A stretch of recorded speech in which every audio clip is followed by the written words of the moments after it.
அஸ்ஸலாமு அலைக்கும் வரஹ்மத்துல்லாஹி வபரகாத்துஹு. இன்று ஜும்மாவுடைய தினமாக இருப்பதனால் ஒரு துஆவை கற்றுக்கொள்வது என்ற அடிப்படையில் இன்றைய ஒரு துஆ, அதாவது ஒரு தஸ்பீஹ் என்று சொல்லலாம்.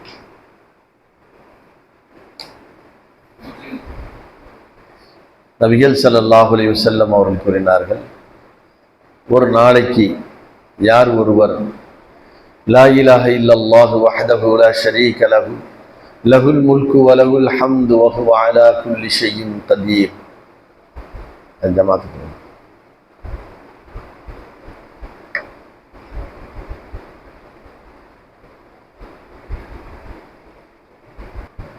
இந்த வார்த்தையை லா இலாஹ இல்லல்லாஹ் வஹ்தஹு லா ஷரீக லஹு லஹுல் முல்கு வ லஹுல் ஹம்து வ ஹுவ அலா குல்லி ஷைஇன் கதீர் அப்படிங்கிறத ஒரு நாளைக்கு ஒரு மனிதர் 100 தடவை கூறினால், எத்தனை தடவை கூறுறது? 100 தடவை இதை கூறினால் 10 அடிமைகளை உரிமை விட்ட நன்மை, 100 நன்மைகள் அவருக்கு எழுதப்படுகின்றது, 100 பாவங்கள் அழிக்கப்படுகின்றது. அதை போன்று அன்றைய நாளில் அவர் செய்த அமல்களிலேயே ஆகச் சிறந்த அமலாக அது எழுதப்படுகின்றது. அதை விட கூடுதலாக யாராவது செய்திருந்தாலே தவிர. இது புகாரில, முஸ்லீம்ல எல்லா ஹதீஸ் நூல்களிலும் வருகின்றது. புகாரில 3293வது செய்தியாக பதிவு செய்யப்பட்டது. 3293வது செய்தி.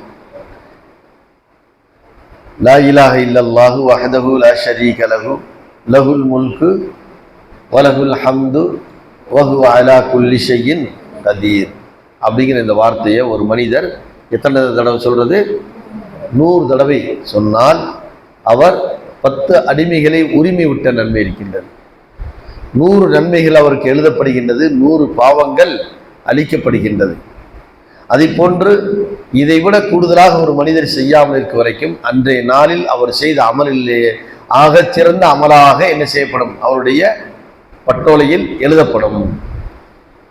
ஆகையினால் இந்த கலிமாவை நம்ம என்ன செய்யணும்? ஒரு நாளைக்கு குறைஞ்சபட்சம் 100 தடவையாவது சொல்லக்கூடிய ஒரு பழக்கத்தை ஏற்படுத்தி கொள்ள வேண்டும். இப்போ ஒரே தடவை சொல்லணுங்கிறதும் இல்லை, 100 தடவை சொல்லணும். ஒவ்வொரு தடவை ஒரு நேரம் லொஹருக்கு வந்தால் ஒரு 10, அசருக்கு 10, இஷாவுக்கு 10, ஒரே நேரத்தில் 100 தடவை சொல்றதுனாலே தவறு இல்லை. அவன் அப்படியும் புரிஞ்சுக்க கூடாது. 100 தடவை ஒருத்தர் என்ன செஞ்சாரு? லா இலாஹ இல்லல்லாஹ் வஹ்தஹு லா ஷரீக லஹு லஹுல் முல்கு வ லஹுல் ஹம்து வ ஹுவ அலா குல்லி ஷைஇன் கதீர் அப்படிங்கிற இந்த வார்த்தையை 100 தடவை ஒரே இடத்துல உட்கார்ந்து சொன்னாலும் பரவாயில்லை, அல்லது அன்றைய நாளில் 100 தடவை அவர் சொன்னாலும் பரவாயில்லை.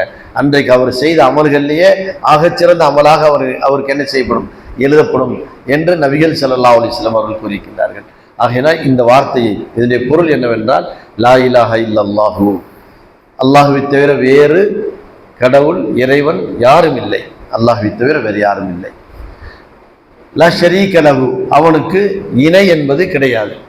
லஹுல் முல்கு வ லஹுல் ஹம்து, அவனுக்கே ஆட்சி மேலும் புகழும் அவனுக்கே உரியது.